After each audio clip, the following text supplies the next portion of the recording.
for coming tonight, fellow Toastmasters, honored guests, and especially our esteemed alumni. Thank you for joining us tonight for Alumni Night. And in 30 seconds, our esteemed president, Mr. Garrett Gray, will be taking the stage. Welcome back.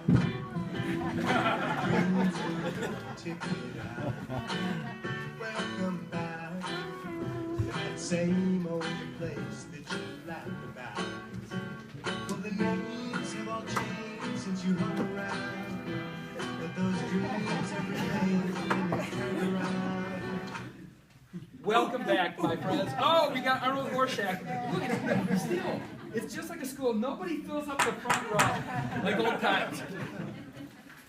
But welcome back, friends. There's a lot of old faces and new faces, and it's great to have a packed house in the old high school. And most of you here know this event as Alumni Night. But there's one person in this room who doesn't know what this night is also about. And that person is Thaddeus Gray. It's Thad Gray Appreciation Night.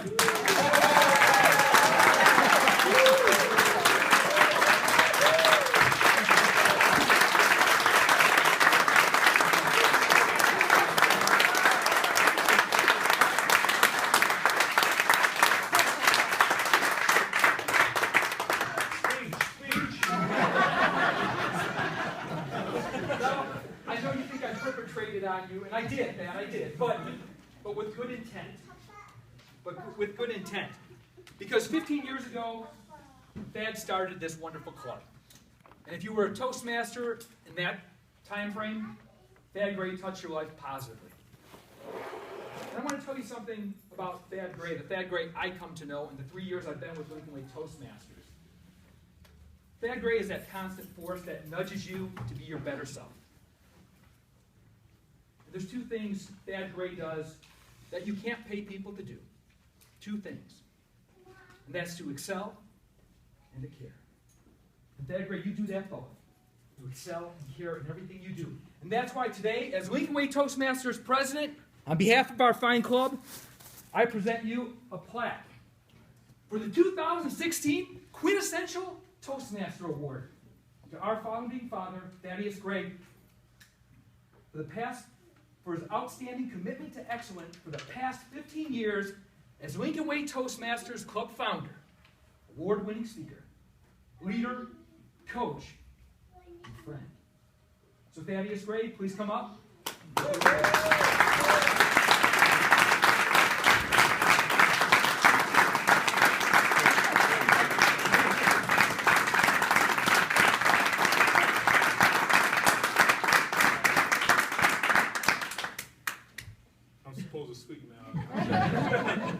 Well, there's a lot of you here, and hopefully you came not to hear me necessarily.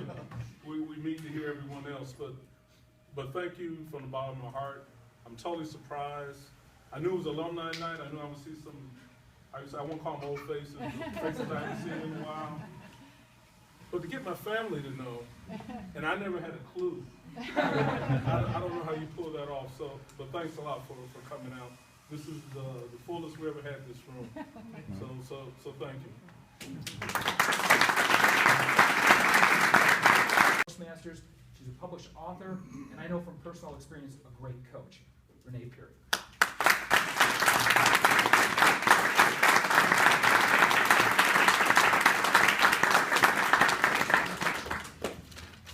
Good evening, fellow Toastmasters, honored guests, esteemed alumni, and the lovely Gray family who snuck in here.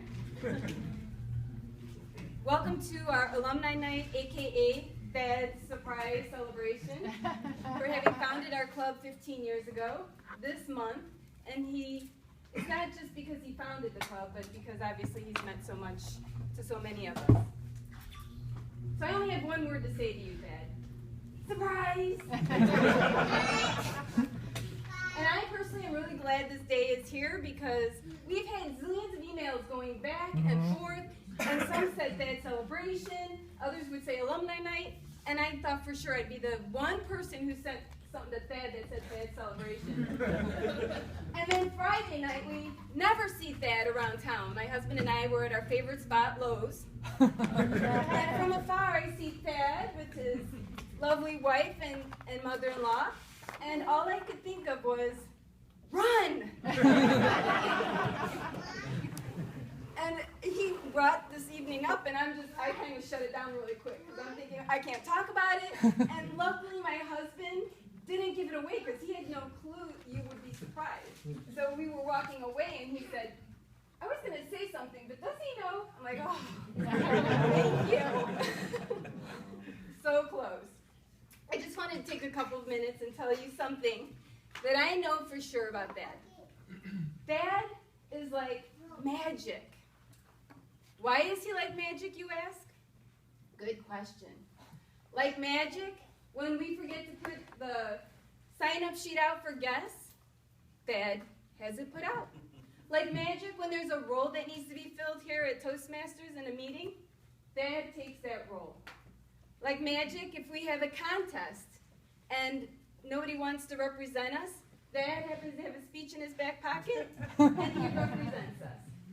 Like magic, when I haven't done very well in contests, which has happened a couple of times, Dad will give me a call and give me just enough encouragement that I'm ready to run the contest gauntlet again.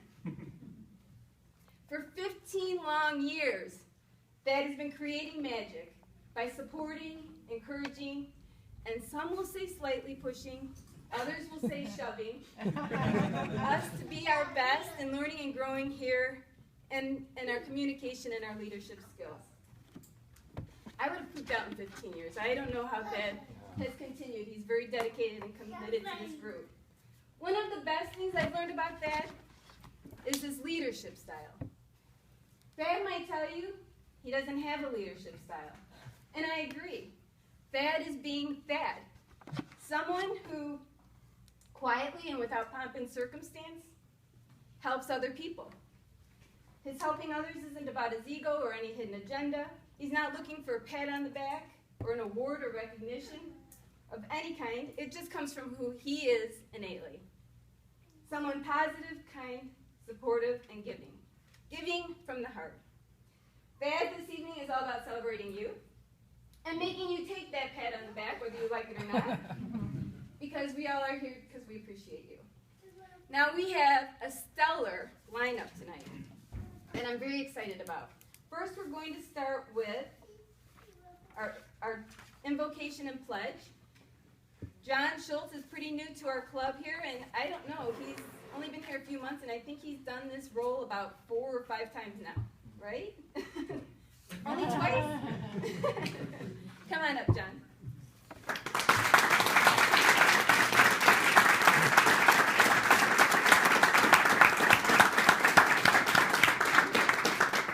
Fellow Toastmasters, honored guests, especially alumni. I just want to start out with, I had to write this down, so alumni, from the Latin alere, to nourish or be nourished, because you all have started this club and nourished all the newer members to come in. And to that, fear, the definition of fear is an unpleasant emotion caused by the belief that someone or something is dangerous, likely to cause pain or a threat. And that's how I felt when I first came here. But through Dad's encouragement, that fear has basically disappeared. Still get a little bit, but not too bad. But with the, one thing I wanted to mention was with the alumni coming in, reminded me of a movie from 1989 called Dead Poet Society, where Robin Williams played a teacher by the name of John Keating. And there's a part where he brings the class out of the classroom into a hallway with all the pictures of all the former students. And he just whispers, "Carpe diem, carpe diem," and gets them to really, really focus on, seize the day. And that's what I think Toastmasters does, is get you to seize that day and get away your fears. So, with that, if everyone could stand for the pledge. I pledge allegiance to the flag of the United States of America and to the republic for which it stands, one nation, under God, indivisible, with liberty and justice for all. Thank you.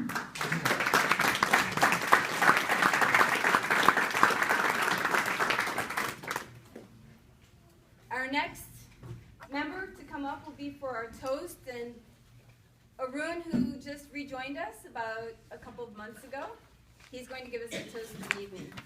Arun?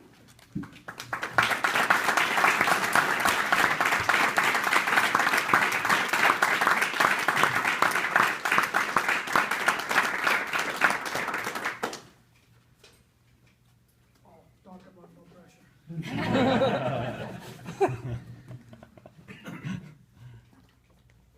Toastmasters, honored guests, distinguished guests, alumni, and everyone else in this room. It's a great privilege for me to be here saying this toast, and I'll try and be as brief as possible. You plant a seed, and you see the seed grow into a plant, into a tree. It gives flowers, it gives fruits, and it gives shade. So the efforts of the founder members of the club, and special reference to Thad as well. You have been associated with the club for a long, long time. 15 years is a long time. I'm sure all of you being here today must be proud to see the tree today with the flowers. And you have given us the shade. You have given us the fruit. The inspiration that was started 15 years ago continues today. Thanks to the charter members. Thanks, Thad. I know when I first came into the club here in 2012, Thad was there. And I was kind of slowly introduced to the Toastmaster process. I did my first icebreaker speech, did a couple of small speech for a few months, and then I stopped coming to Toastmaster because of some personal problems, for personal reasons, and then I started coming back again. It's been a very, very interesting journey. And to this, I would like to raise a toast, and I request all of you to join me to the efforts put in by the charter members and by Thad for the last 15 years, so that we are now enjoying the fruits. Thank you.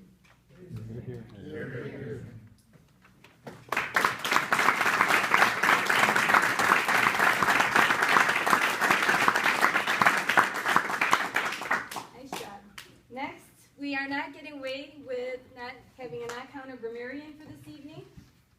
Our icon or grammarian is going to be Julie. Julie, you want to come on up?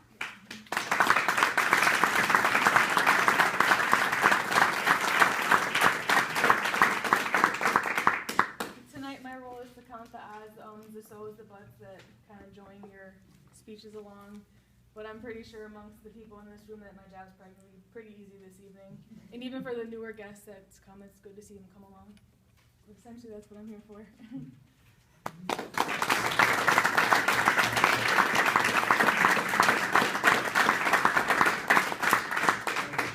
Nice job. And next we have our word master for this evening, Mary. Mary, come on up.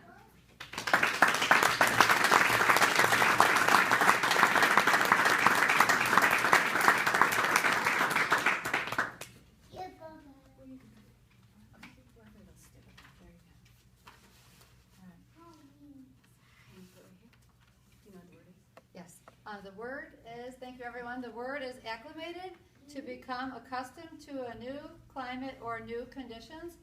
Thad helps all people become acclimated to Toastmasters and become amazing speakers and extra fun people.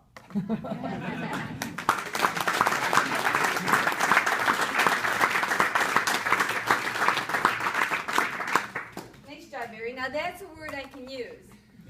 So we're all going to be acclimated to Toastmasters again after tonight. Next, we have our joke master, who thinks he's going to hide behind somebody over there.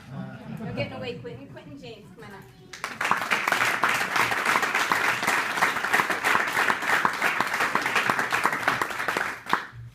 Fellow Toastmasters, honored guests, esteemed alumni. So a young father goes up to his daughter's bedroom and goes to tuck her in for the night. Their regular routine, he reads her a bedtime story, kisses her on the cheek, walks outside her bedroom, closes the door, and listens to her say her prayers. She closes the prayer by saying, God bless mommy, God bless daddy, God bless grandma, and rest in peace, granddad. The father overhears this. He walks back into the room. Sweetie, why did you say God bless granddad? Your granddad's fine. He was just over watching the football game today. He said, I don't know. I just did. He said, okay. He didn't think too much of it. Goes off to bed. Next day at work, he gets word that the grandfather passed away. Week goes by. His daughter again's going through her prayers. She says, God bless mommy, God bless daddy, rest in peace, grandma. I know, you guys are thinking this is morbid.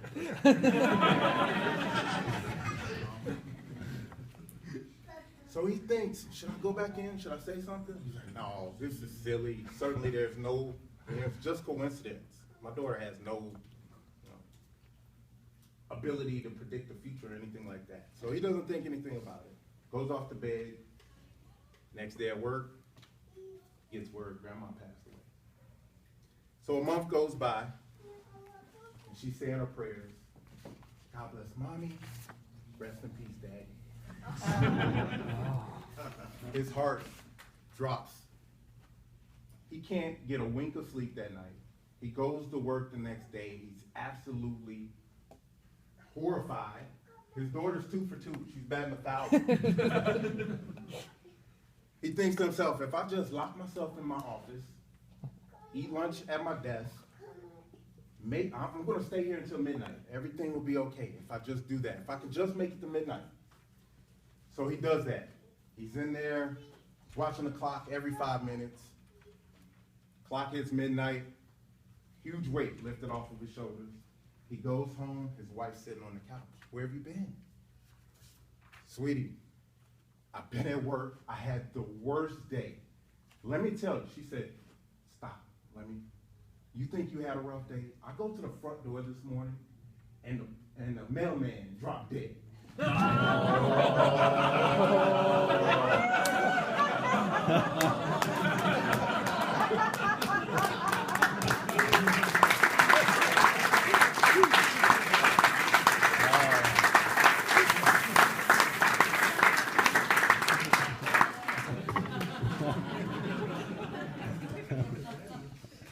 Nothing like a good joke to get us going.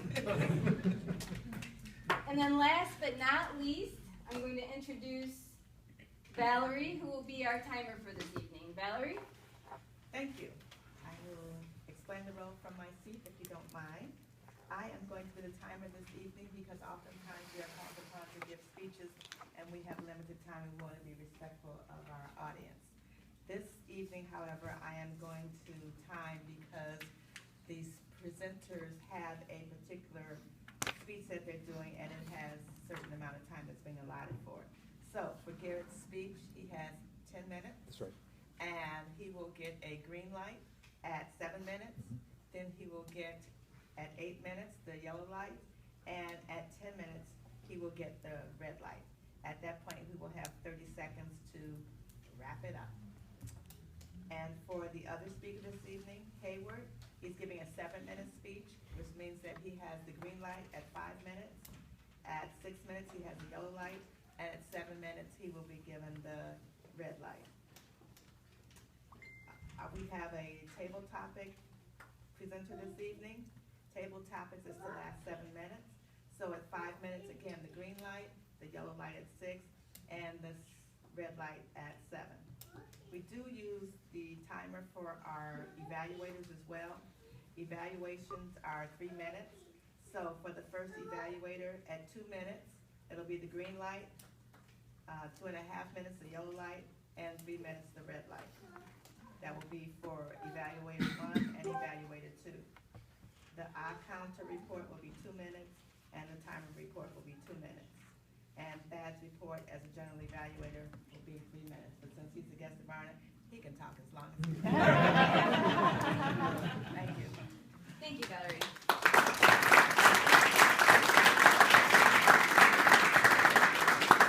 Now we start with more of the meat of the program, we have our speakers coming up. Our first speaker is an award-winning speaker who gave a TED Talk earlier this year.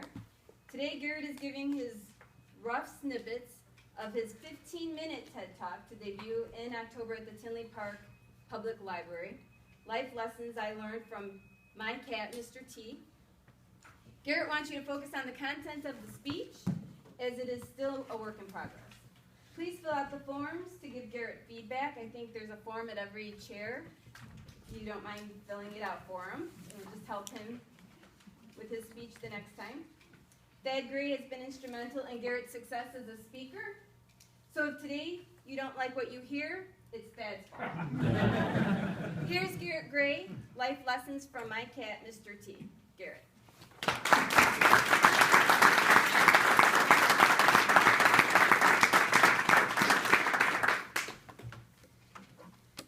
Thank you, Renee. And if we don't get the audio visual in time, okay, Chris, can you just stay there and I'll point to you? This is a very rough cut of a TEDx speech, so you, the audience, will play a big role. Use these sheets, as Renee mentioned, and please give me your comments. Let me have them. And with that, I'll begin. This TED Talk is another boy meets cat, boy and cat bond, cat dies, boy learns lesson story. Outside of string, in my experience as a cat owner, there are two things that attract a cat. A closed door and an open door. It never fails. On a cold, dark, rainy night in October of 2004, a stray cat came to my front door meowing. I opened the door and let him in. Nobody claimed him. This cat was gray with black tiger stripes. It was a male cat. I posted posters, as you can see. I called him Mr. Tiger, Mr. T for short, and it stuck. Now, you may not be a cat person, but this cat was different. He behaved differently. I'm going to go through some of the stories. This is an abbreviated version of my cat. Story 1. Every day when I came home through the door, Mr. T was always there to greet me, no matter what time of the day or night. He was always there. Making eye contact. He had better eye contact than most human beings I knew. And sometimes meowing, and sometimes he'd be at that bottom step with sleep in his eye. And sometimes he'd be on his back tippy toes, with his front paws up, trying to bounce his forehead against my palm of my hand. I was once talking to my wife, Mandy, at the dinner table. I said, you know how Mr. T was always at the door when you come home? And she said, stop right there, Garrett. Mr. T is never at the door when I come home. He only comes to the door when you come through. She said he would even jump off the upstairs window to come down to greet me when I came through the door. I was astonished because this gesture was specific to me, and it made it special. Story number 2. Mr. T the cat, he didn't mind water. I found him on a rainy night. He had odd behavior. He'd meow at me when I came out of the shower. He wanted me to drip onto him. One day, I was in my bathtub. And Mr. T jumped up on the ledge. And he'd done that before, no biggie. But soon, he stepped down onto my arm and then onto my chest. And I thought to myself, this isn't going to end good for either of us. And I got very still. Well, he plopped down on my left chest, surrounded by all that water. And I called carefully to my wife, Mandy, Mandy, come here. And when she came into the bathroom, she couldn't believe her eyes. It's funny, afterwards, Mr. T made a habit of that if I was in the bathtub. And my wife would often joke, she didn't know who clogged the drain of the tub more, me or him. It was me. Chris showed it. The next.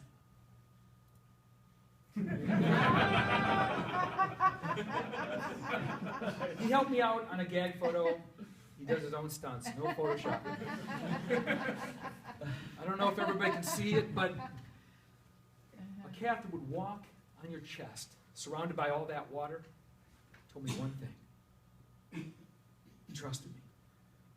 And he had all his claws, so I trusted him too. Sadly, last April, my pal Mr. T died. And when I visited him in his last week at the Mill Creek Animal Hospital to say my goodbyes, I remember the vet, Dr. Whittle, coming behind me and saying, "Garrett, it's okay to let go."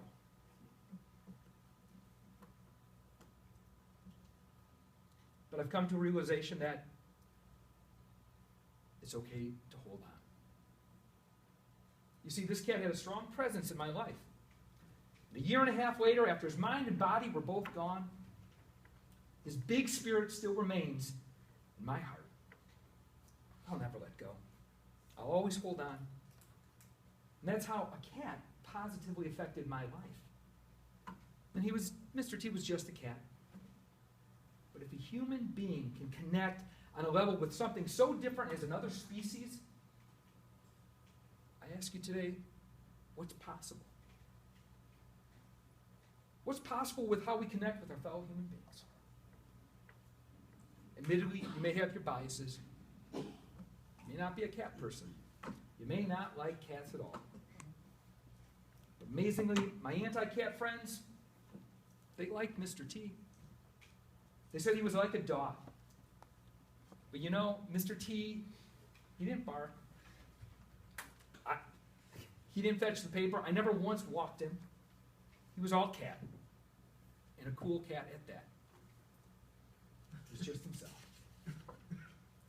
Now, I'm not advocating you to adopt a cat, but I am asking you to adopt a cat persona.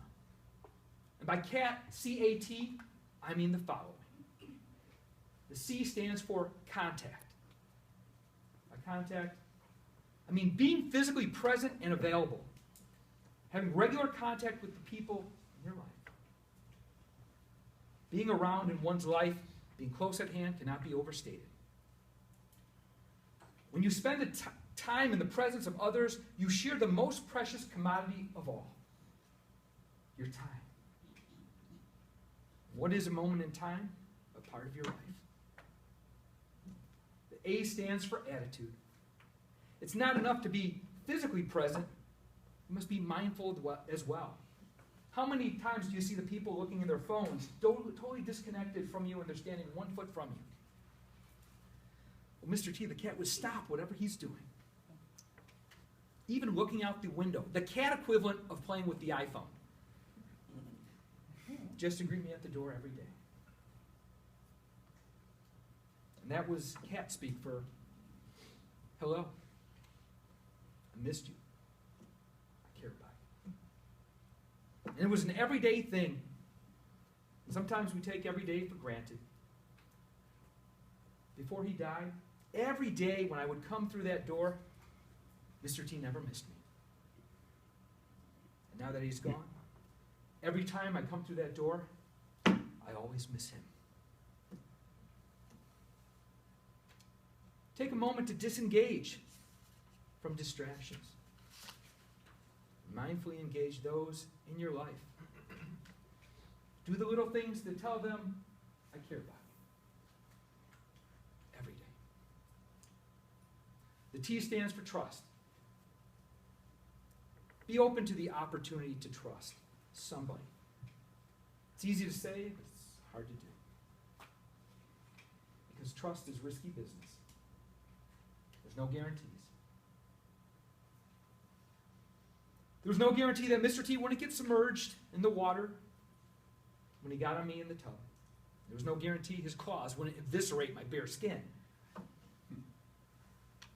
But when you trust someone fully, you give up a little power, a little control. But mutual trust is powerful. With mutual trust, something unbelievable can happen. With mutual trust, something special can happen.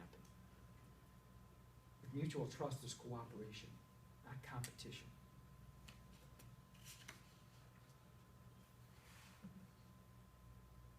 Life will come to your doorstep, whether you're open to receive it or not. Leave your biases at the door. Adapt and adopt that cat-like persona, mind, body, and spirit, my dear departed pal, the late Mr. T. And you can do this by making contact, having a mindful attitude, being open to the possibility of trusting others. See what becomes possible in your life, and the lives of others, on a personal level, on a local level, and on a global level. Something unbelievably special just may happen. Madam Toastmaster.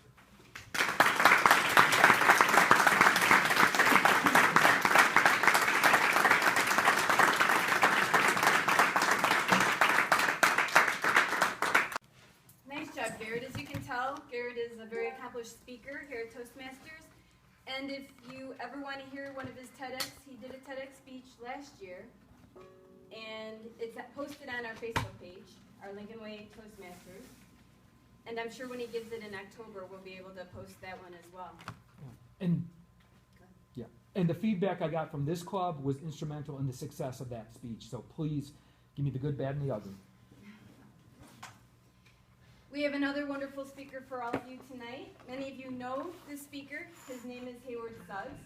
What few of you don't know is why Hayward left us here at Lincoln Way Toastmasters. Well, I'm going to tell you the real reason why. It's been a well-kept secret until now. Hayward is afraid of me. You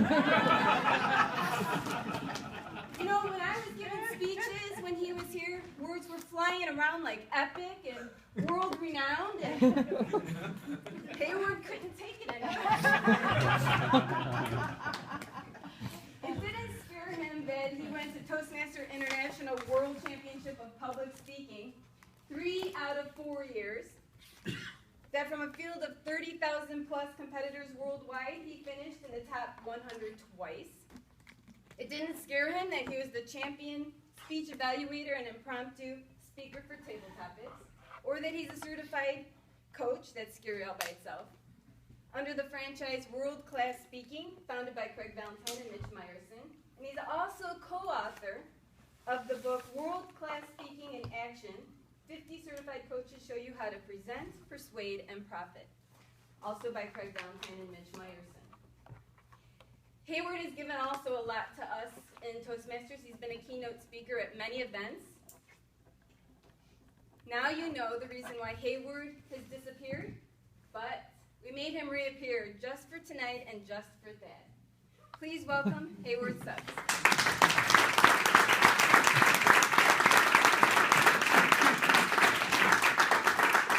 Madam Toastmaster, fellow Toastmasters, honored guests, it is the summer of July. I'm 10 years old, and I'm out with my grandfather. We're going fishing at Wolf Lake. I've been waiting all my life to go fishing with my grandfather, just like my other cousins. And here I stand with my pole. The hot sun, the cool water, and my grandfather with his pipe, his rod, and his pleasant demeanor. Boy, those are worms! Put them on the hook! As we're out there fishing, oh, what a great time I'm having. I feel the sun beaming down on me. I look up proudly at my grandfather. He's looking down at me, and nothing could be better this day. Ah, what a glorious day it is. And the time is just flying by. We're having such an amazing time, but I feel myself getting just a little bit tired because it's been such a very long day. But then, out of nowhere, all of a sudden, I feel a bite. How many fishing? Who fishes? Who fishes? So you know what happens when you get that first bite, right? Well, I'll tell you, I got that first bite, and then I got a second bite, the third bite, the fourth bite. Mosquitoes everywhere! fishing trip. I look up at my granddad, I'm like, can we have like sandwiches or something now? Go ahead, boy, get a sandwich. I get my sandwich, peanut butter and jelly. What a long day. I'm pouring down with sweat, jelly's falling out of the corner of my mouth, but I'm a proud fisherman. Oh, what a great day this is. And then, oh, a moment you couldn't believe. The end of the day. I am so tired. I look at my grandfather and I say to him, Granddaddy, I'm tired. Can we go now? And he looks at me and he says, boy, we've only been here 20 minutes. What's wrong with you? 20 minutes? Go play! And with that, I put my head down, and then I went off to play. So glad to get a break. So I get out, I'm throwing rocks, I'm throwing cans, and then I pick up the biggest boulder that I can, and I hear, boy! And I freeze. Now here's what I know as a kid. There are 3 ways that you can die. You can die by accident, you can die by incident, or you can die for my grandfather's voice. He says to me, what are you supposed to be doing? It's the first time I'd ever heard that question. What are you supposed to be doing? I didn't have an answer. That was my last fishing trip. Fast forward 2 summers later, 12 years old, I'm out with all my friends and we're playing my absolute favorite game. Did you play games outside as a child? What was your favorite game? Kick the can. Kick the can? Yeah. Hide and seek? Anybody else? Jump rope. Jump rope? My favorite game was catch a girl, kiss a girl. I love catch a girl, kiss a girl. Now, some of you might not have played catch a girl, kiss a girl. Some of you might have played catch a boy, kiss a boy. I like catch a girl, kiss a girl. On this particular summer, I'm excited because I am chasing after Vicky Terrell. Vicky is the absolute most beautiful girl I've ever seen. Second most absolute beautiful girl. And understanding that, I am seriously motivated to catch her. Now, last summer, I almost caught her, but I had these cheap PF Flyer gym shoes and I couldn't catch her. This year, I got Chuck Taylor All-Stars. I'm catching Vicky, and it's off. We are running, and I'm running top speed chasing her. And it's almost like I'm running in a $6 Million Man run. Slow motion, I see her, and I grab her, and I swoop in for my kiss. Right there in that moment, I'm thinking, James Bond. Did you hear the music? You hear the James Bond music? That's me. Dun-dun-dun-dun. And I can feel my lips hitting hers. I could feel her hand gently on my chest. 12 years old, and I'm melting right there in her arms. And then I feel her other hand on my chest, and I'm like, oh my God. And then I feel, ew! Ooh. You can't even kiss. Just like that. All gonna laugh at you. Kids from all over the neighborhood gathered around. And they were pointing at me. Hey, listen, can't even kiss. And everybody's laughing. And as I stood there terrified, she looks up at me. What are you supposed to be doing? There was that question again. What am I supposed to be doing? I looked up in the corner of my eye. Here comes Cheryl Anderson. Now, Cheryl chased me the summer before, but she never caught me. I never wanted to be caught by Cheryl. She was cute, but she was a little bit too tomboyish for me. But as I saw her come out the corner of my eye, I knew trouble was coming, she came over to me and she said, I want to try to kiss him. And before I knew it, she had grabbed me. Like James Bond. And then she lets go. And I'm mesmerized. And Cheryl says, he can kiss good. And all the kids laughed at me again for kissing good. But I felt okay that day. But I thought about that question. What are you supposed to be doing? If whatever you're doing isn't about helping somebody else, if it isn't about doing something to make life better for other people, somebody should probably be asking you, what are you supposed to be doing? Now, some of us are really clear about what we're supposed to be doing, aren't we? Some of us know we're supposed to be helping other people, and we're real clear about that. So we will dedicate our life and our time. We will dedicate our energy to make life better for other people because we think that's important. We will spend 15 years building a club, building relationships, building speakers, building a community, and never ever take the time for ourselves. Some of us will do that. That's because we're clear on what we're supposed to be doing. What are you supposed to be doing?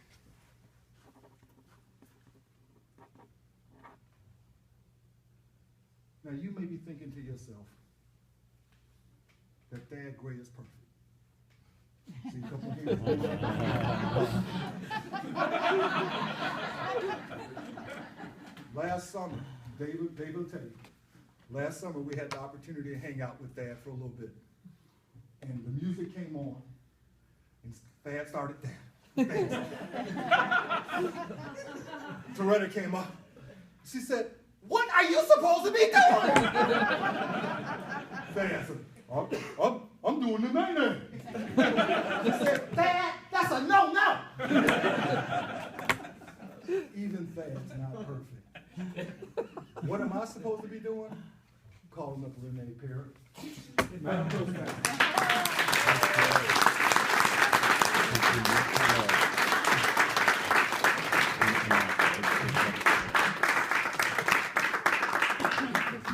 All right, it doesn't get better than that. We had two wonderful speeches. Now we have another, which is even the more fun part of our meeting, which will be our table topic. Tonight, Mark Avignon, which I'm not seeing him. There you are. You're right in front of me. Mark Avignon, come on up.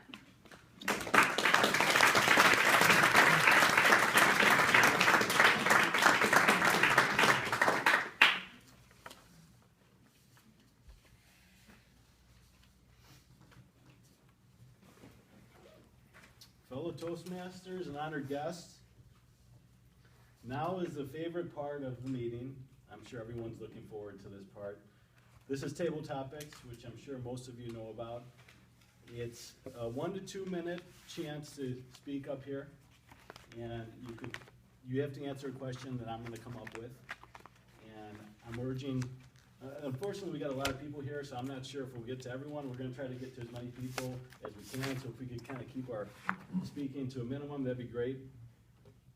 It's so great to see so many faces here.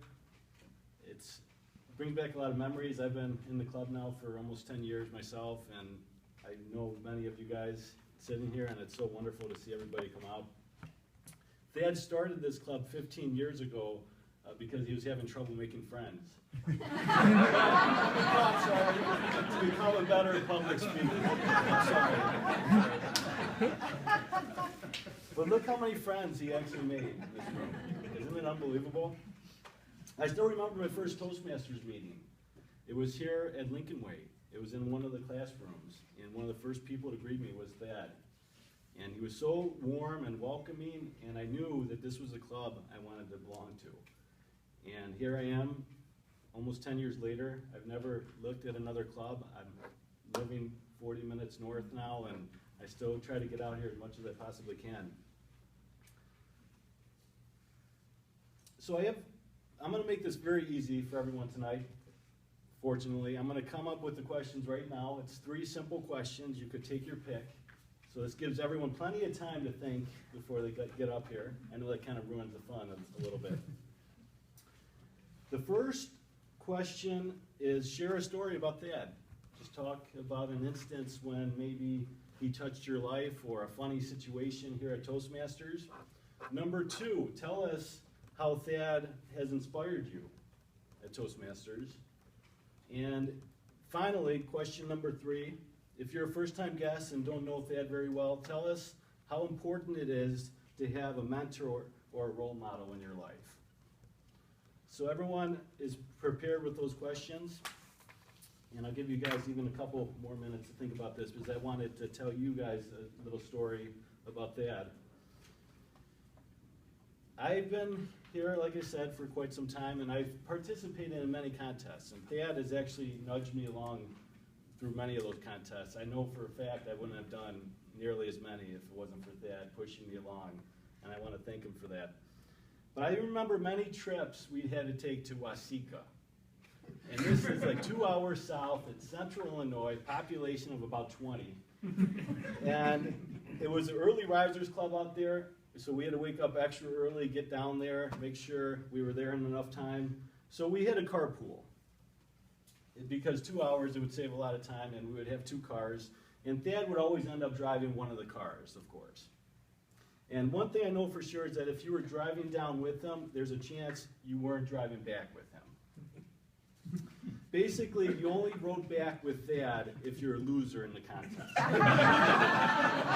That's just how it is. I don't know how it worked out like that. How do I know this? Because I was always the one stuck riding with him. And I would look over at the other car and everyone's all cheering and happy.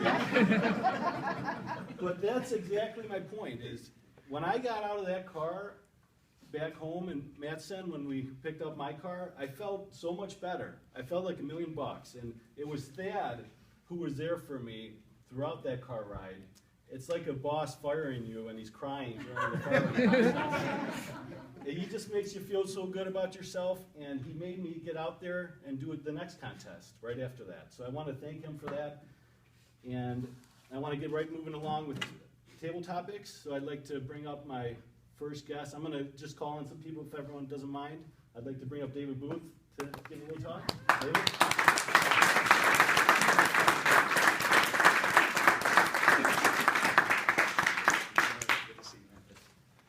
Mr. Table Topics Master, fellow Toastmasters, honored guest. There's so much you could talk about with Toastmasters, but the thing that comes to mind with me is the type of swagger that the Lincoln Way Club developed. Over time, when we would come to different events, different contests, we walked into the room where people really kind of took notice. And that caused me to up my game.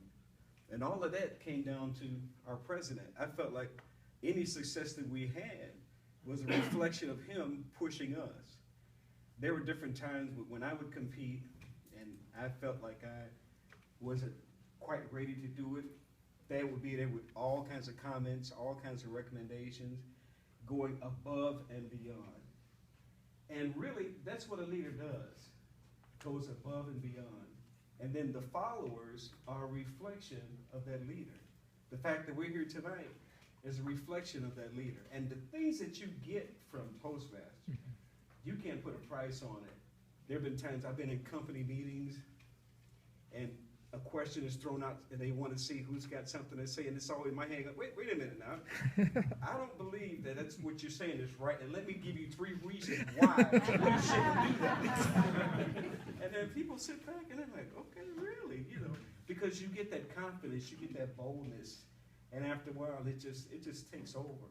So that's something that you can just take away with Toastmasters. You can't put a price on it. When in school and college, I had speech courses, but you never got the opportunity like you would do at Toastmasters to come up and do a prayer or do a pledge, do the invocation or give a speech as much as you want.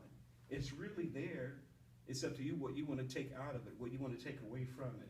But it's invaluable. I mean, just one-on-one with your family, with your friends, you develop that, and you're able to talk, and you're able to communicate. So many times I look at people, and I say, boy, there's some good stuff in there.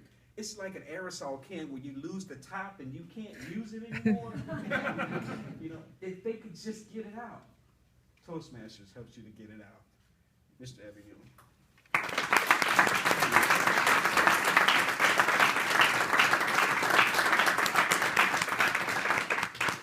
Thank you, David. Okay, next I would like to call on Kathy. Would you mind coming up?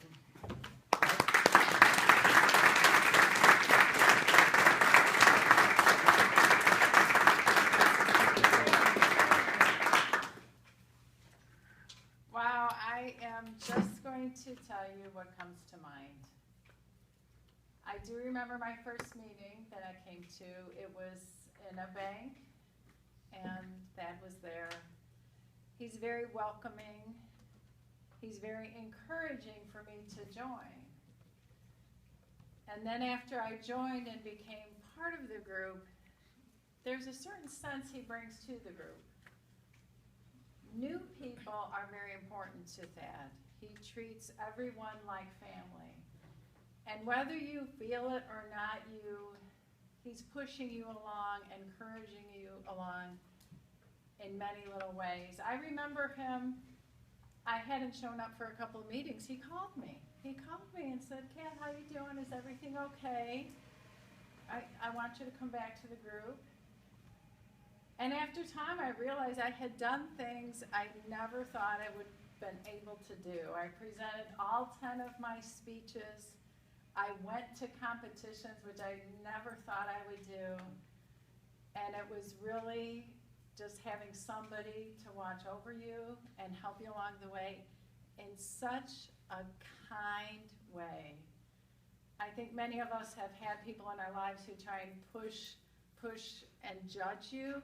But that's not that at all. It's just this kindness, and he really believes in people and believes that everybody can do this. And it's life-changing. So thank you very much, Thad. Thank you for being you.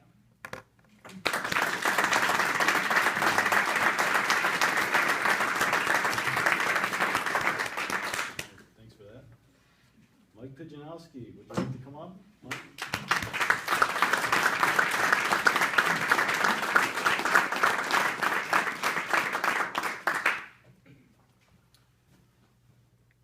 Fellow Toastmasters, honored guests, or I should say fellow alumni.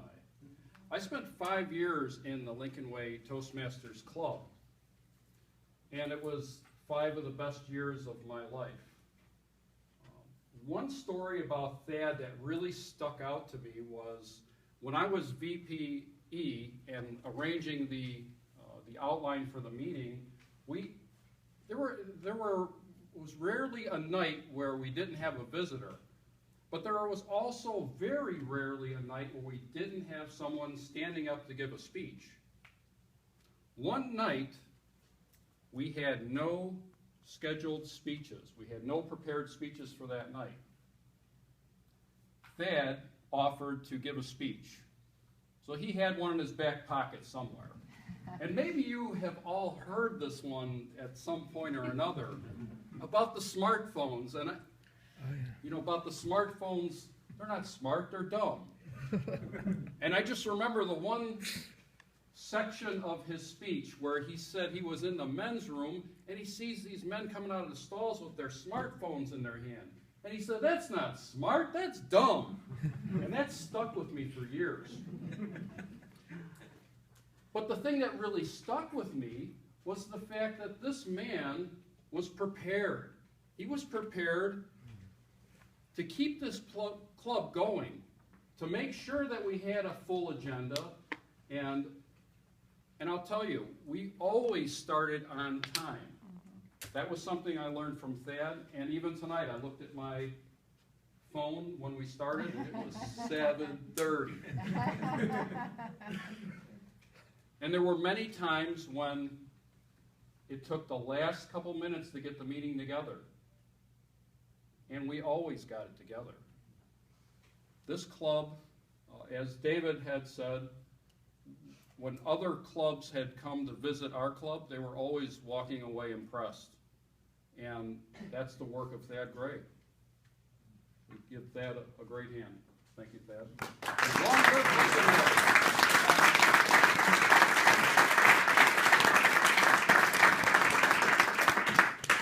Thanks, Mike.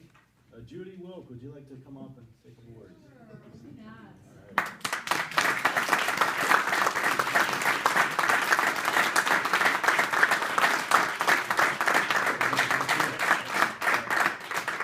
I knew it the minute I saw his name on the agenda tonight. He's going to call me up here, and I didn't prepare anything. But that's okay. I kind of did prepare something, Thad. So, Thad has been a great mentor to me, and I've enjoyed my time at Toastmasters. But I thought, you know, Thad, it's been 15 years. I've written a cover for your magazine. Now, I'm going to put you to work because you need to write these stories. And you need to give a few more speeches.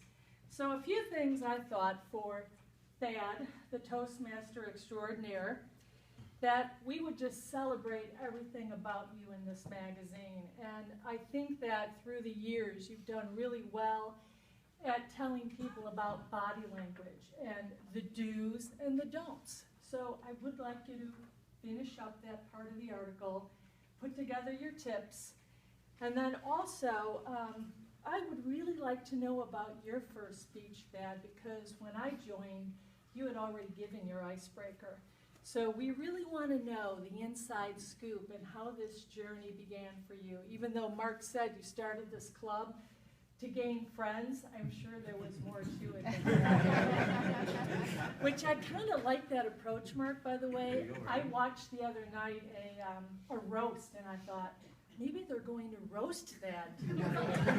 It's not happening, though. Come on. And I didn't prepare. I'm really feeling bad about that. But there is one thing, too, that I missed out on. I did a little research on you, Thad, and I noticed on your LinkedIn profile today, which is where I got the picture, you won a humorous speech contest. And so that's probably why we're always laughing when we're around Thad.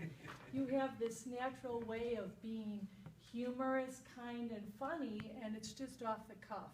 So I do want to say that I have enjoyed, I haven't been a Toastmaster in the last 5 or 6 years, but while I was here, Thad very quickly kind of got me into being Vice President of Education and then President, and we had a smaller club then, and it was really a lot of work to take on all these roles, but then I noticed over the years, things have changed at Toastmasters. Even tonight, this is amazing.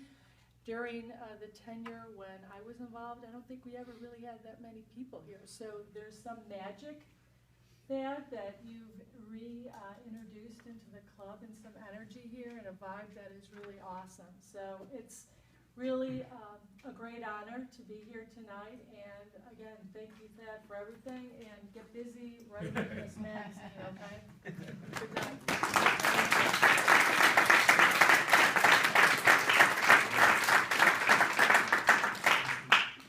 Bill McSherry, would you like to say a few words? Bill?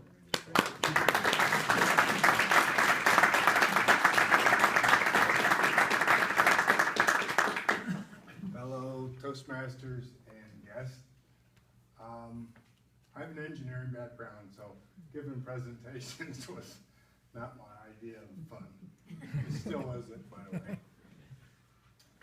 What I can remember, I was only in Toastmasters a couple of years. Most of the people have said things about Thad that is true. We started meeting on time, very organized, and if people weren't ready, he always had a speech ready. His back pocket, I don't know how he did that. It took me weeks to get a speech ready, so I'm honored to be here, and congratulations.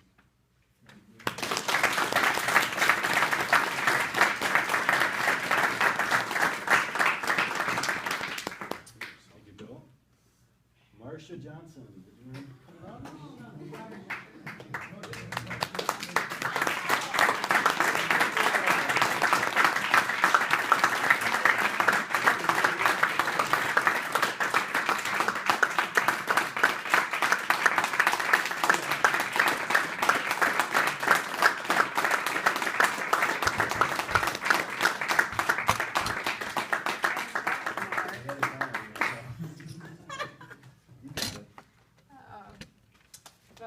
Toastmasters alumni.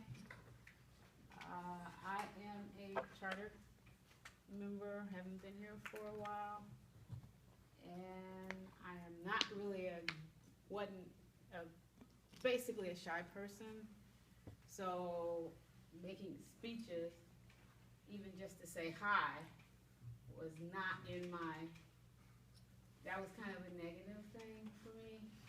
But Toastmasters has given me the outgoingness, if you want to say, to get up, to, now I'm, wasn't expecting you to call on me, Mark. It's been a while, but once again, the encouragement, and that's the key. Encouragement that, don't dwell on the bad, but then you can always make things better.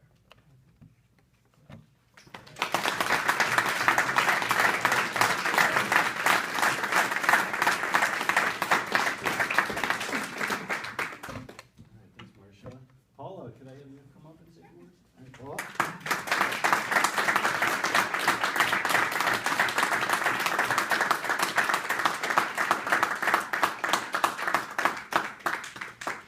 Thank you, Mr. Table Topics Master, fellow Toastmasters, honored guests, alumni. I have many memories of Thaddeus. It all began when I first walked into a different room, very different than this room here. When the club was chartered, or before the club was chartered, we were in a very dingy, small room with like kindergarten-sized desks. And we would try to make the best of it, shifting around, getting very uncomfortable in our seats, and we just didn't have the accommodations to have such a lovely forum like we have here. But Thad would encourage us and say, just think, when we get more members, we can request a bigger room. He also would talk about the next thing, and what that was momentum. He would talk about the next speech, the bigger club, filling all the officer roles, getting more members in the club. And I think that really is a testament to his backbone and to what he has done for all of us. He inspired me personally because, like some of you that have spoken here, you're not used to getting up in front of a group and speaking or being comfortable about it. And Dad would slowly and tremendously encourage you to do that. So I'd like to raise a glass to Thad. This is another toast. And just salute you and thank you very much. And I'd like to read a quote that I pulled out. And it says, "The biggest reward for man is not what he gets for himself, but what he becomes by it." And look at what this has become. Mr. Table Topics Master.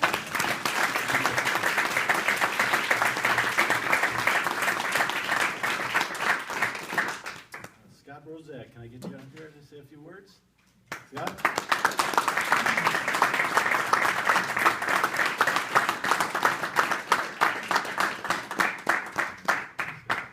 Mr. Topics Master, fellow Toastmasters and guests, and Thad. I was just thinking a minute ago that I sure hope that you get around to asking some of these other venerable members that I've always looked up to. Please extend the time so we could hear as many as possible. But I'll take the opportunity to roast Thad a little bit. I know that he wasn't aware that this was going to be a meeting to honor him tonight, and I'm sure that if he did, he would have got dressed up for it a little bit more.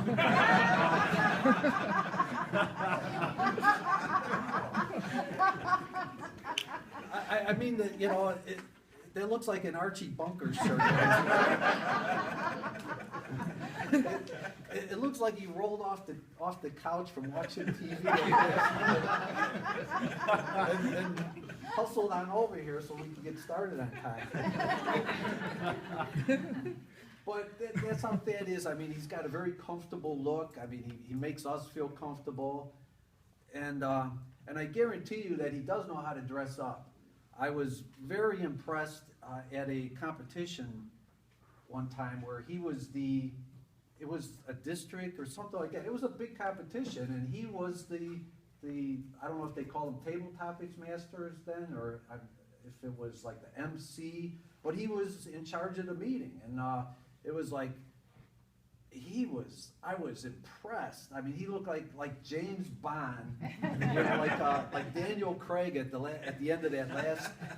I mean, he was dressed to the nines. I mean, and I read that book, Dressed for Success. So I mean, I've got a critical eye, you know, to make sure that the belt matches the shoes and that kind of thing. But I mean, he was impeccable, and not only was he dressed, I mean, he was smooth. I mean, he was flawless in the way he handled the meeting, very comfortable, casual, professional. That's the kind of leader that is. I mean, he's kind of like a sleeper. I mean, if you look at him right now and compare to what I saw that day, I mean, it was a stark contrast.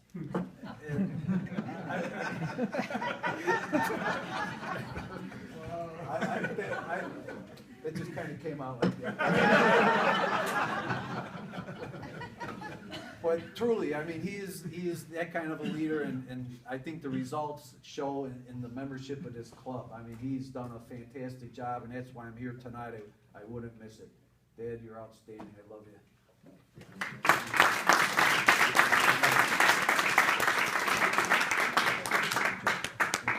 Bob Hennessy, can I get you up here? Bob?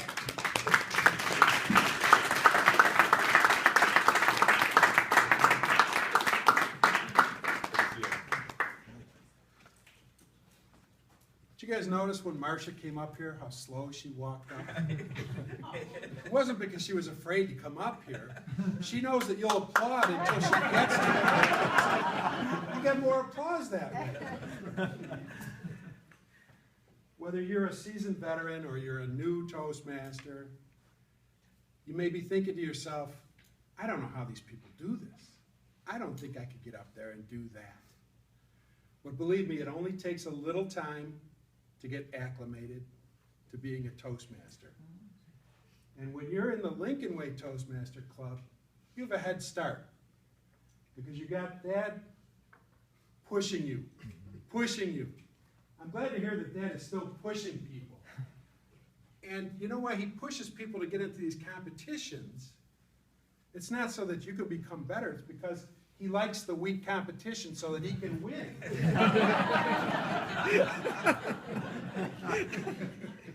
Dad got me into the evaluation contest at one point.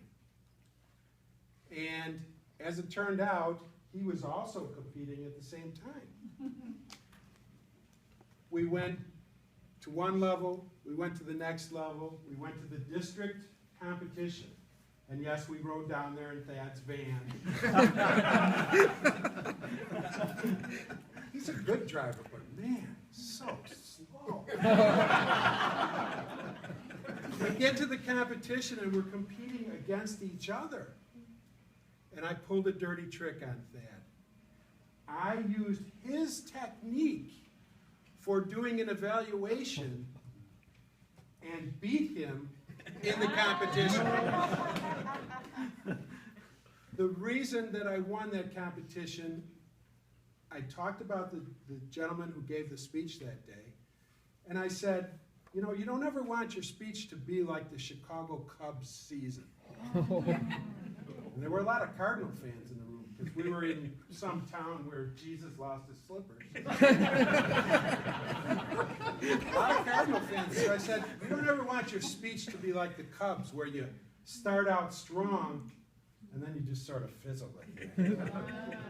The crowd loved the joke. It was what put me over the top. I beat that day. I won the District 54 evaluation contest because of Thad Gray. I used his technique and won the contest. So, Dad, thank you very much. This is a great honor for you tonight, and it's only because we love you so much.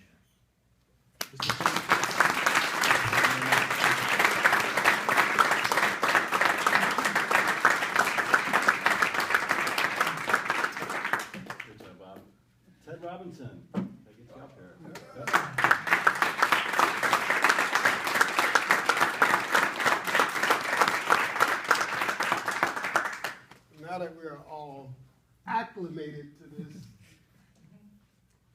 I'd like to start off by saying I'm going to do something that I did quite often when I got table topics, because no one said this, but you can always deflect and go somewhere else if you want to.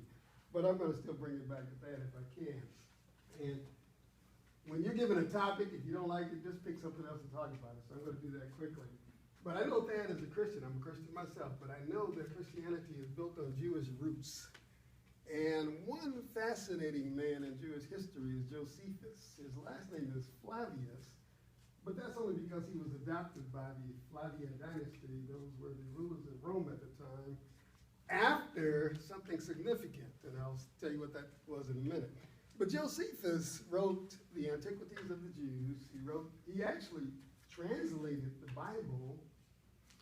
He wrote the history of the war against Rome, which was kind of significant because when you write a history, you actually know what happens. And about 50 years later, the Bar Kokhba revolt occurred, and there's a lot of writings about why it happens, but nobody actually wrote about what happened. So they really don't, when they look back in history, all of the antiquity, the pages of antiquity they can find, they really don't know what happened. But with the war against Rome, they know exactly what happened because Josephus documented that very thoroughly. Now, I'm bringing that back, hopefully, to Thad. The interesting thing about that is Josephus started out as a commander for the Jews. He lost his first battle, and he fled to the other side, went to the Roman side.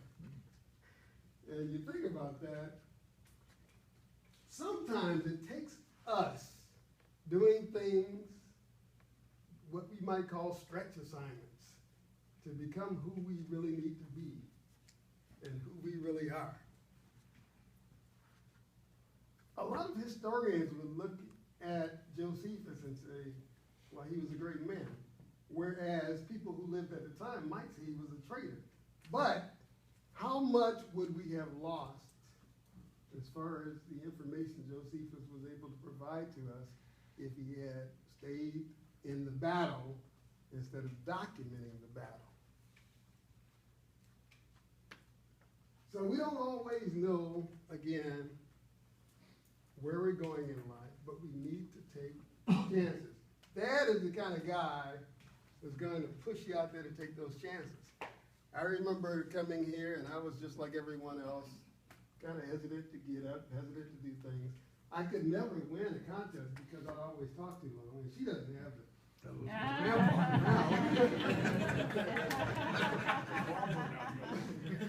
So those things happen, but the important thing is that we get out of our comfort zone, find out what we can do, and we need people like that to encourage us.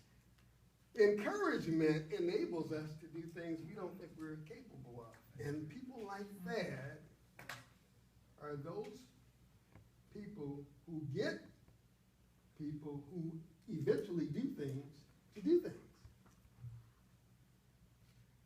There are a lot of people who attempt things, but those who accomplish typically have some kind of guidance, some kind of encouragement, some kind of direction. Thad has been that kind of a person for 15 years now. Look at this. Look at the turnout here. Look at the people who come back to support Thad. And we recognize the reason why is because he supported us all. He's willing to support those of you who have yet to join, those of you who are new, and we can appreciate that. So, again, he might be the Josephus of 2016. But I thank God for Thad. I thank God for all the influence he's had, not only in my life, but all of you guys, especially the charter members. We had a great time here. It wasn't always, again, as Paula mentioned, we were in some uncomfortable situations back then. Not only that, it was cold. So this room is much more comfortable. So thank God for Thad, Mr. Tabletop Master.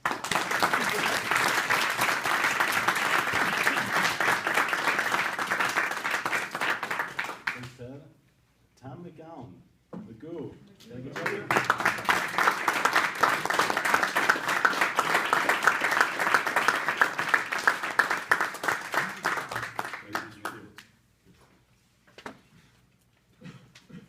focused a lot on Thad tonight, but I want to focus on the rest of the team here. Thank you for coming. Leadership courage, certainly. I want to say a couple things. I smirk because common communicator, both Bob and Ted, acclimating, excellent job on use the word piece of it. And I want to say something that don't feel bad after that contest riding in his car. I had to run behind his car, so you should feel good. And the spiritual stuff, Ted. Please don't say rest in peace, Magoo. I do want to share real quick here something about that, and it goes back many years ago. We know he's the founder of this club. I might salute him. And one of the things I want to say, Thad, and you'll hear this after a break here tonight, he'll come up and do an evaluation. And the way he provides feedback, and you can take this to your work or your school, whatever you get feedback, even the children for that matter, just he encourages you, he'll encourage the speaker. You'll hear that. He won't say, you did this wrong, you had so many ums, so many ahs. He's very, very articulate, and you'll see that he's very encouraging and nurturing. And that's something I really took away from in my job I do today, and just give feedback. Because I have employees that work for me, and how do you give that constructive feedback? Not put them on the defensive. And that's something, I remember, use these words, and sometimes it's, if I had to think about redoing it again, here's maybe what you could consider. And those are very positive words. Now, a lot of folks know I'm a musician, so when there's a dead air time, you're probably one of those guys, say, hey, I got to say something. I think someone said, David, you made something about the questions or something in your speech earlier. You have to say something. That's sometimes I have to feel, and I'm a drummer, so I don't get out and sing in that, but that dead air time, that's one thing about Toastmasters, I encourage, that period of time where it's just stalls, and you are a magician. You really are. You make things happen. If we don't have a speech prepared, comes in ready to go and gets the team continuing. Everyone's nodding their head, I know that. So Thad, I want to thank you for everything you've done. I know we say a lot. I mean, you are a genuine leader. And what not just leadership, though, his style is how he invokes followership. You can't lead without having followers. And you do that. And you lead from the front and the rear. So I salute you. Mr. Table.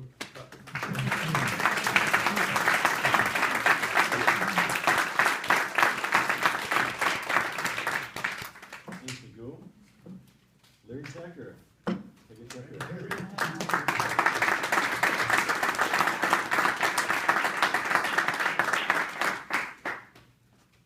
Mr. Table Topics Master, fellow Toastmasters, honored guests, fellow alumni, and especially Thad. Toastmasters really has changed my life. When we first started, you mentioned that it was just a small group, dim lit room, sometimes cold. I think I remember about 6 or 8 people getting together. We didn't have enough members to really charter yet. But we really took on multiple roles. We made the best of it. We had a really good group. And it was because of that. There were a few things I learned right away. Some of you may know this, some may not. Thad's an addict. His drug of choice is Toastmasters. For those of you that are thinking about joining, I'm going to tell you something. Toastmasters will ruin you. Never again will you be able to watch TV or listen to a radio without hearing every important person, every highly paid sports person use ums, ahs, then, so, and 100 times. It has ruined. I never watch TV anymore. Ruined me. But seriously, you're born, you died, you got that dash. Thad, your dash is big, it's long, it's bold. You've changed a lot of people's lives. You've made a difference in the world. That's why I'm here today. When I first came to my first Toastmasters meeting, my son was also a charter member. He said, Dad, I think you'd like this. Came in and thought, oh, this might be pretty good. But I was always the guy in the back. I was nervous to come up here. We were a small group. You were sergeant of arms. Then Thad would say, I think you should be vice president. You know Thad, he'd put you along. Pretty soon you get acclimated. Sure, I'll be president. I'll go do that humor speech contest, one of the hardest things I ever did. But then, Thad doesn't need to push you anymore. You become better. You don't want to sit in the back, you want to sit in the front because you don't want to miss a thing. And that's what Thad does for you. That's what Toastmasters does for you. So for all those people that are thinking about doing this, I highly recommend it. If you want to make a difference in your life, if you want to make a difference in the world, join Toastmasters. Mr. Tabletop.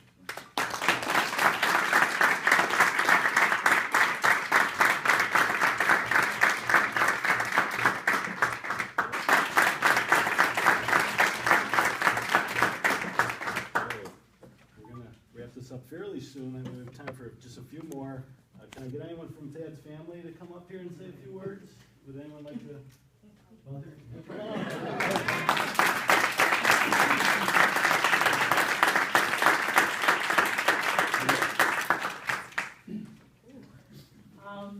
I'm a teacher, but it's different speaking in front of adults. Okay, so sorry, I'm really nervous. How many of you are parents? Raise your hand if you're a parent. Grandparent, that's awesome. I'm sure you all have heard that you don't really understand where your parents are coming from until you become a parent yourself. So that's kind of the situation that I was brought into. My daughter ended up going home because it's way past her bedtime. But growing up, I played softball, and my dad was my #1 fan. I remember there would be times when he would take me in the field and just hit me grounders, hit me fly balls, and by the end of the practice, I'd be like in tears crying because I'd be so tired and just frustrated because I didn't perform how I wanted to perform. I'd get in the car and I'd be crying like, oh, he's treating me like a boy. Wish he had sons. I'm not a boy. And I would be like so frustrated, but you know, I just, at the time I didn't get it. And so after a few games, you know, I was on the bench and I'm like, wow, you know, I'm not starting, what's going on? And I'm like, maybe my dad is right. Maybe I need to practice a little bit more. And, you know, he never hesitated to take me to the batting cages and continue to practice with me on the field. And I ended up, I guess to make a long story short, I ended up going to college on a softball scholarship. And that was due to my dad just working with me. And while I played in college, he attended just about every single game. Even when my mom had to stay back, he would drive by himself 4 or 5 hour trips, sometimes even longer. Sorry. Stay in hotel rooms and everything. It was just, it's comforting to see, you know, a family member in the stands supporting you. So my last at bat, my last collegiate at bat, I ended up hitting a home run over the fence, and you know, I was just cheesing, like, you know, from ear to ear. And afterwards, I walked up to him, and he just kind of embraced me, and he was like, you know what, I'm proud of you.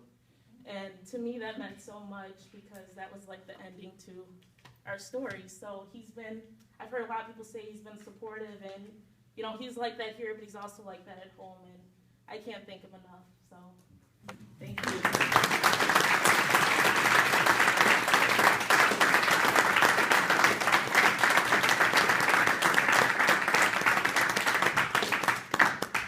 Thanks for coming up, Monica. Very touching. Toretta, did you want to say a few words? Come on up. Well, I'm not really a Toastmaster type person. That's okay. Oh, well. Come on up.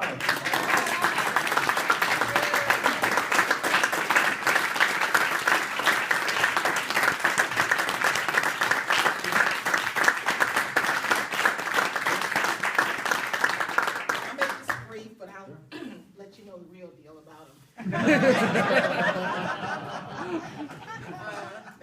Thank you all for coming out, and I often tell him, I say, you know, that Toastmasters, that is your love child. I think I love Toastmasters sometimes more than you love me.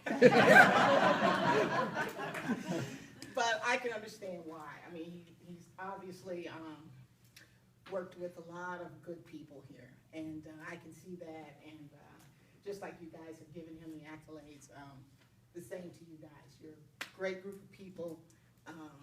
Just like you had mentioned how he supports you, you guys have also lifted him up and supported him. Sometimes in ways maybe that I couldn't have, you know. So every, what is it, first, third Thursdays, you know, I know not to plan anything because I know I don't want to interfere with his Toastmasters. You mentioned he's supportive and how he pushes people, and I can attest to that because he's a morning person and I am not.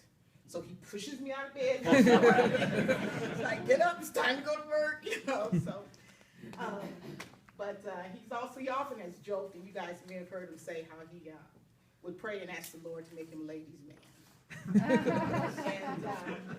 And then he would turn around and say, you know, good Lord played a joke on me because he married a wife, he married me, he has 3 daughters. My mom, he took in, she moved in with us, and lo and behold, he has a granddaughter. So I think the good Lord did play a joke on you. At any rate, he's a good guy. I couldn't have picked a better spouse. He supports me, he encourages me, he encourages our daughters, and he's just a wonderful person. From day one, we've been married for 30 years. So this is our 30th year. So hopefully we'll spend another 3,300. He often jokes when people say, how long have you guys been married? He says, well, it's just been 30 for her, but it's been 300 for me.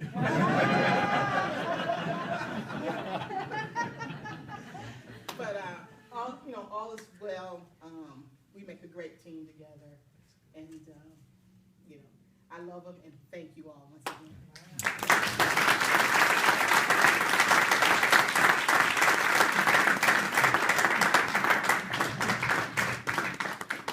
Very nice.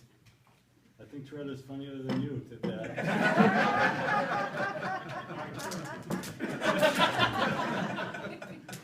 We're gonna, just a few more. I wanted to get to a couple of things in here. First, I believe Cindy said she might get up here this week to do a table topics. Oh my goodness me. Would you like to come up and say a few words? We're a very friendly bunch tonight, so come on out there.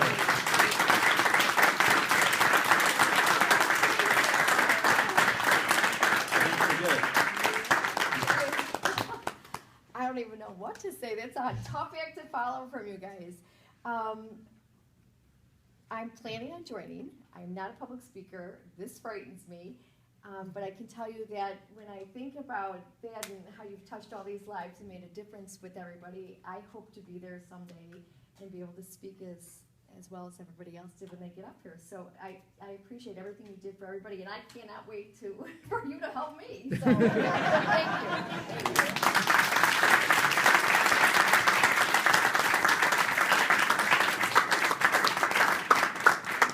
Good job. That was your first table topics. Congratulations. I remember coming to my first meeting and I was pushed to do table topics, but it was such a great experience. So I wanted to hit upon a couple first-time guests here. Can I get Larry or Don to come up to talk for a moment?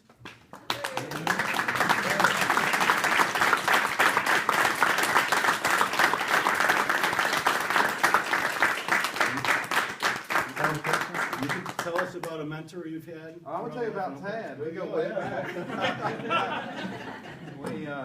We were down in Texas, and Tad wanted to go ride one of those mechanical bulls. He'd never been on one before, and so I said, "Well, heck, I can show you where to go." So we go into this bar, and he says, "Yeah, I think I want to get on that thing." And so we're sitting there, and he's trying to build up the courage to get up there and get on it, and he has a couple too many drinks, right? And so the bar owner says, "Well, look, you've had too much. I don't think you should get on that thing." And so they went back and forth, and I finally asked him, I said, "Well, do you know who this guy is?" And they said, "No." I said, "Well, it's Clarence Thomas." And they said, no, it's not. I said, yeah, it is. And he said, well, heck, if it's Clarence Thomas, get up there. Well, first they said, well, we're not sure you're Clarence Thomas. He gives this eloquent soliloquy on was it the Fifth Amendment, I think? What it was. But he did that and convinced them, so he gets up there and rides the thing, and he wrote it like he grew up on a ranch in Texas, so he became kind of a hero down there that day. So that's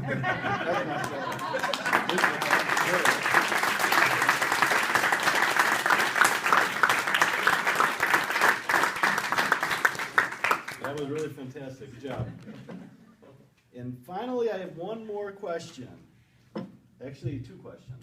And this, I'd like to ask Thad to come up here and answer a question.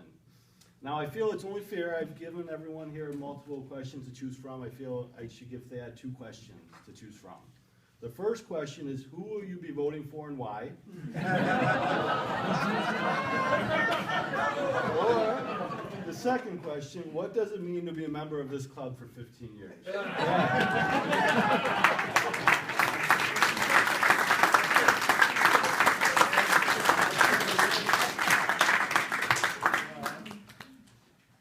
Thank you, fellow Toastmasters, honored guests. First question, who I'll be voting for? I will have a write-in for Thaddeus Gray. I used to joke. Oh, well, I have two. I used to joke in Chicago, then the Republican nomination, you really had very many voters. And I thought, well, maybe if I would run and get everyone in my church to vote for me, I could be the Republican nominee and I would be on TV for about 6 weeks. So I do have that political thought. Now, what was the second question? Oh, 15 years? First of all, from the bottom of my heart, I'd like to thank everybody for coming out. I was totally surprised. I guess Garrett and Renee did a lot, and a lot of other people got behind them, so thank you. What you said, it's a sad thing to say, but you think to yourself and said, if this is my last day on earth, at least I was able to hear from people that you thought so much about, and I just appreciate it, so I'm ready to go on, but not really. The last thing, Mark, I know we're really pressed for time. Maybe half of you have heard this story, but maybe I should share it. The reason I do what I do is that when I was a kid, I was born with a speech impediment. And I had a very difficult childhood because of that. I could get by in school, but I couldn't articulate myself, and it made me very introverted. And as you go up in life and negativity gets in your head that you can't communicate in front of other people, some people say it's the devil talking to you, telling you can't do something. That when I finally joined Toastmasters and found my voice, I said, you know what, devil? You thought you had me down, but I'm going to turn this around for a lot of other people.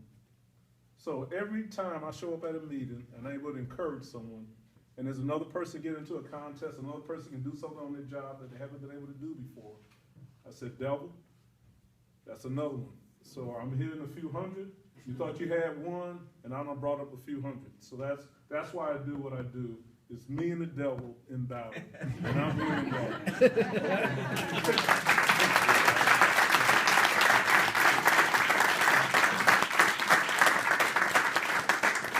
I'd like to thank everyone for whoever was able to get up here.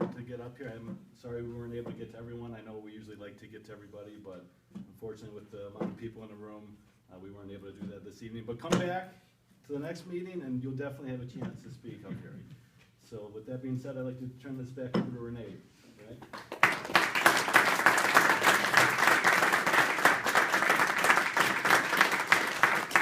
Mark doesn't disappoint. Good job. Just a couple quick notes. We're going to take a break. Don't forget Garrett's feedback sheet. If you could fill that out for him, that would be fantastic. I want to take a group picture. This is going to be tough, but we have a lot of people. But if you don't want to be on Facebook, because I'd like to put it on our Facebook page, don't take a picture. I totally respect that. And then there's a cake up here for Thad. So hopefully Thad will see the cake before we eat it. And we're adjourned. We got a few minutes. Thank you. Actually, we have a presentation. Thank you, General Bad. evaluator, fellow Toastmasters, honored guests, and alumni, and especially the Garrett Gray, who's over there. I personally am actually a cat lover, so I appreciated your story. I thought it was a little humorous on my side because my husband teases me that I take more pictures of the cat than I do him. So I love your antics with your story. So I'll give you a couple things that I liked about your story and some room for some things to consider. So especially with your story, again, I love the cat. I especially like the picture that you had to go with your story. I thought that was very tied on, and it made it so much more personal. You know, you could tell that you had a really good connection with your cat, and if you do know cats, that was a very dangerous situation you were in the bathtub. So I like that you brought in that story, you brought it personal, you had the picture to go with it, and it tied into your ending when you were talking about how you're living your life today, and your cat analogy, and how you were trying to keep it, reminding people to not focus on like their electronics and things, and to be mindful of all that are around you, including animals and things like that. So some things to consider. I know you said at the time in the beginning it was a little choppy, so of course I thought, and for me it was trying to follow along with your story. I know you were jumping different things. I know in your feedback form you'd asked about your stories, which one did you like better? And I thought the one with the cat and the tub really tied well with the whole story. So something to consider as maybe sticking with that one story was kind of something that I gave you some feedback on. Otherwise, I thought overall, as you are a very well speaker, I think that, you know, with a little bit more practice and timing up and getting getting your points across, I think overall it was a great speech. Great job bringing in the cat into the story, and your little letters and your timing as to your message that you're trying to get across. And again, for sharing the story with all of us. So that's all I have. Thank you, Andrea. So Andrea, help me. What evaluation is this? What? Which? For mine? Yeah. Which is this? The first, second? My first. Hey.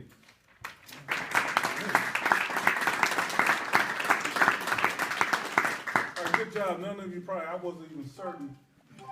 It's tough to be an evaluator, particularly when you have a very, very polished speaker such as Garrett.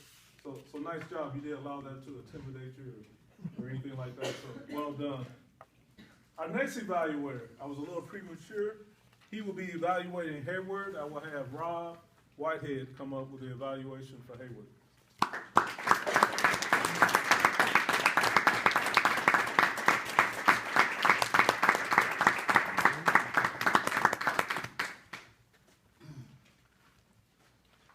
Mr.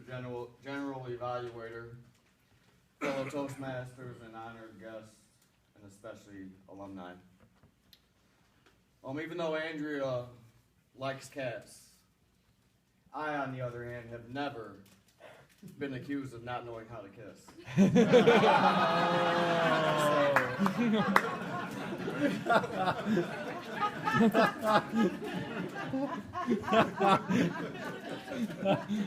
Just saying.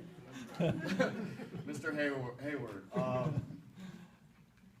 So tonight I will do my best actually to let you know 3 things I actually liked about your speech.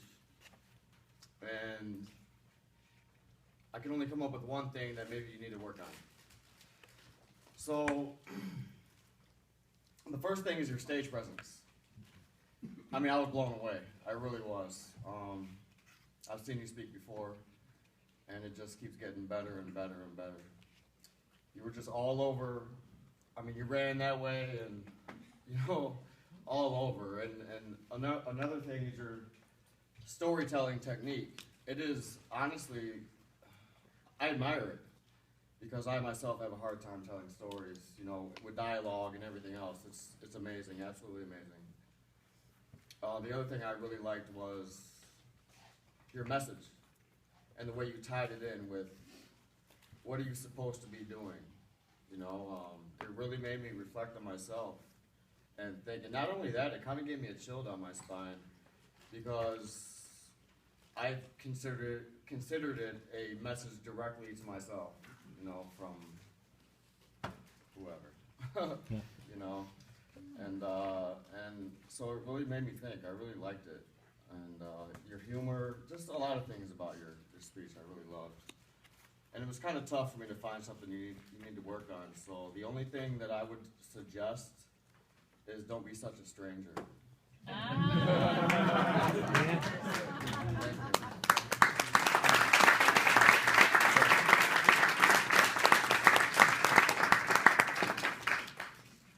Thank you, Rob, and I think everyone in the room agrees with you. Hayward's presence, you can see how he can fill a room. Yeah. So when he's not around, and you don't have that someone to fill the room, it can be tough. So Hayward, thanks for coming back. At this point, I would just give my evaluation of the meeting. My only suggestion is find a better person to recognize next time. Again, I appreciate all the kind words. I don't know what happens exactly when you pass on.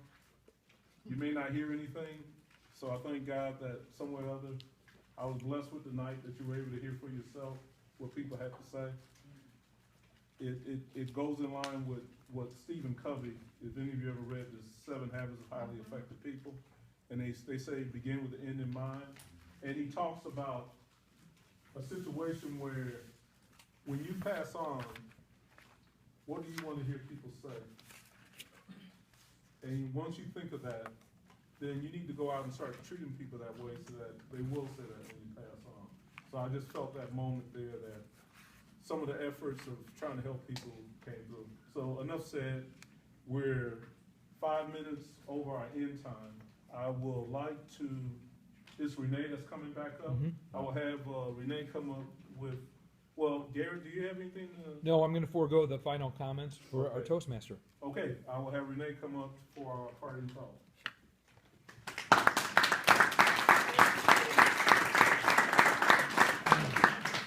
One more thing, my parting thoughts for tonight is, we appreciate you. And this is a gift from all of us, people that didn't even make it here tonight. They all wrote a note to you about what they appreciate about you. So it's a gift that keeps on giving.